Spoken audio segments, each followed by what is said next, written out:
I am Dr. Sharjeel and you are watching my YouTube channel. If you like my videos, don't forget to subscribe my channel.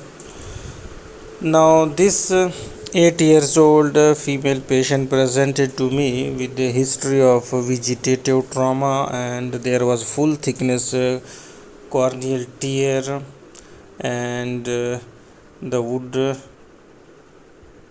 the thorn had not only breached the cornea but also the iris and caused traumatic cataract as well. So under general anesthesia, now I'm repairing it. I will perform it two-stage procedure.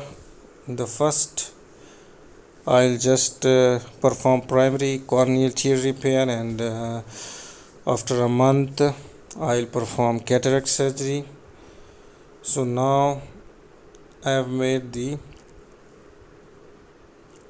main port with a Phaco 2.75 knife, and now I am putting viscoelastic to create a space in the anterior chamber, and it will also push down the iris which was incarcerated into the wound. And now with the help of a dialer, I am sweeping the dialer over the iris, and now the iris is completely dislodged from the corneal lip. So that's very important that you have to release the entrapped iris in the corneal lips. And now I would like to suture the corneal wound.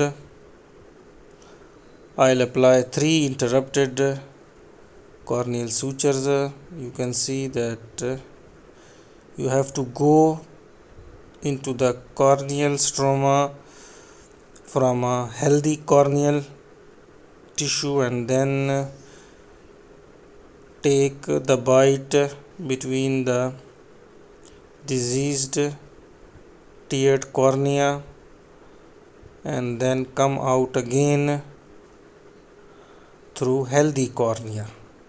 If you want to have a good tensile strength of the wound, then you have to come and go through healthy cornea, and the first suture should be very tight. If you apply a normal tension first corneal suture, then when you apply the next suture, it will become loose. So make sure that the first one is the tightest. You can see that I am trying to apply a tight suture. The first one is the tightest. Now that's the rule.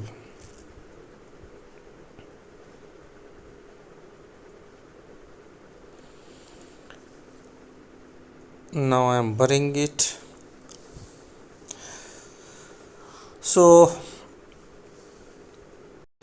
And now I am applying the second suture.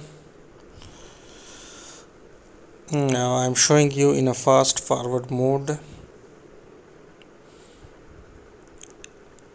Make sure that there is a space between the iris and the posterior cornea, and you should not entangle it in the suture.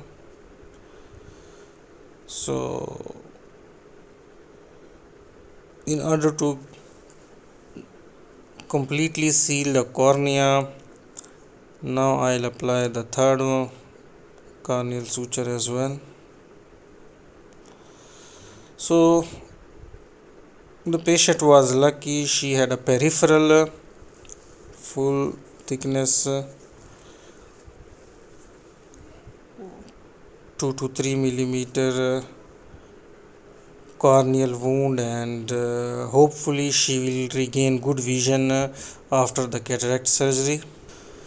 So we have sealed the corneal wound, and now I am removing the viscoelastic and also some lens matter but I am not too much interfering with the lens. So after removing the viscoelastic and making sure that the iris is free of the corneal sutures, I will come out. Now I will put air in the anterior chamber and suture the wound. So that was a clean, clear corneal tear repair. Thank you very much.